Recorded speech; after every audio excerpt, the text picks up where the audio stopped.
Hey, welcome back to another video. Today I'll be showing you guys how to make my salt bowls. So starting out with a 250 gram piece of clay, we're gonna cone and center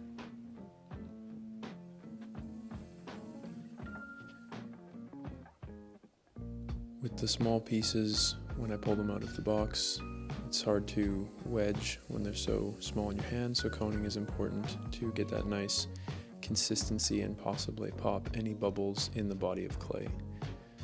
After we've got it nice and centered, I'm going to open it up. With these salt bowls, I'm not too worried about throwing them the exact same because I'll have to measure for the fitting of the lid to the salt bowl itself. I just go by feel here. Pulling up the walls, we don't do too much. I like to leave enough thickness so that I can make a little catch for the lid on the inside. So we're just getting our rough out of the shape here, and then we'll clean it up using the rib. Then I use that wooden tool to cut away some slip, clean it up, make it easier to pick up off of the wheel.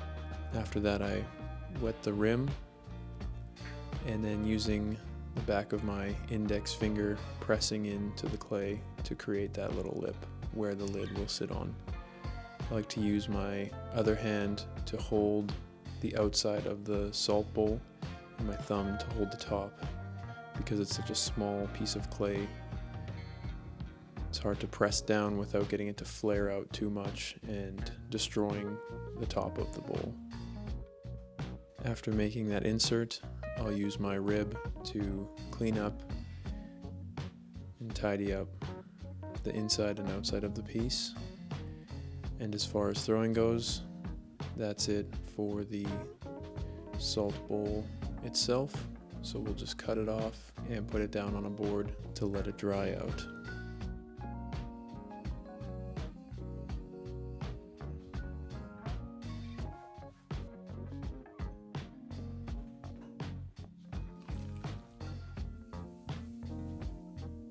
Next up, we've got the lid, 150 grams.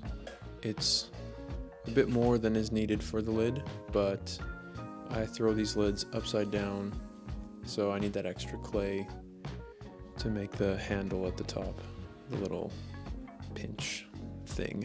What do you call those? I think it handle's the right word. So, as always, centering and coning, and then we're gonna make this mushroom shape.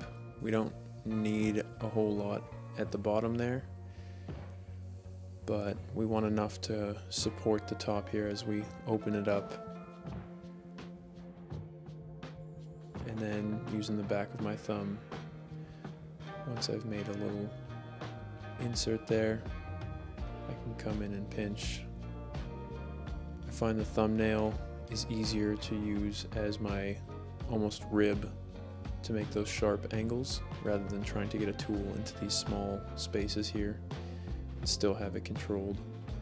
You can come in with the rib afterwards, everything is roughed out, and make it nice and clean.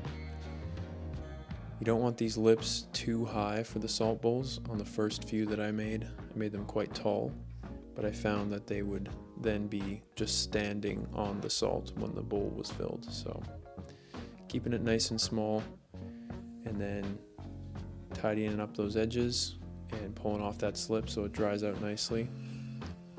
And that wraps up part one of the throwing and trimming process.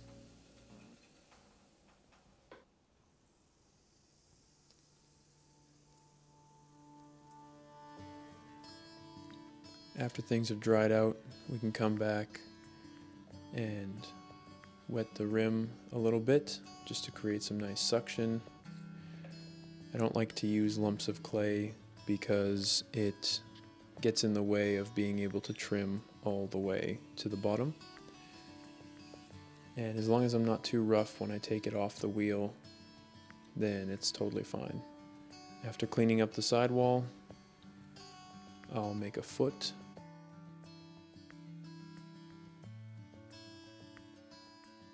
And as you can see, there's not a ton of trimming that goes into the salt bowl, but there's quite a bit of trimming that goes into the lid here. After we've centered it, we're gonna use a really small trimming tool to remove all that extra clay on top and find the little handle that's inside.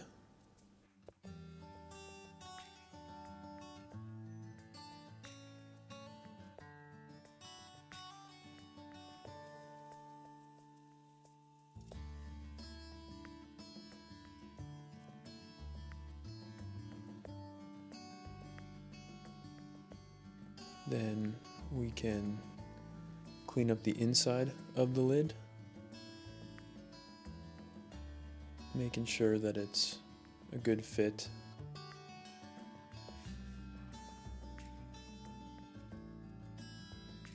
Then we'll put the maker's mark on, and finally we are going to cut in these little facets so the lid can rest oh so nicely on the side of the salt bowl.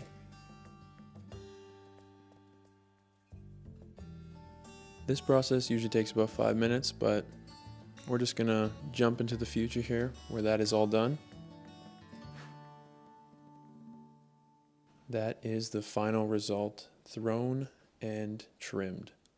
So if you've made it this far, thank you so much for watching, and I'll see you in the next video.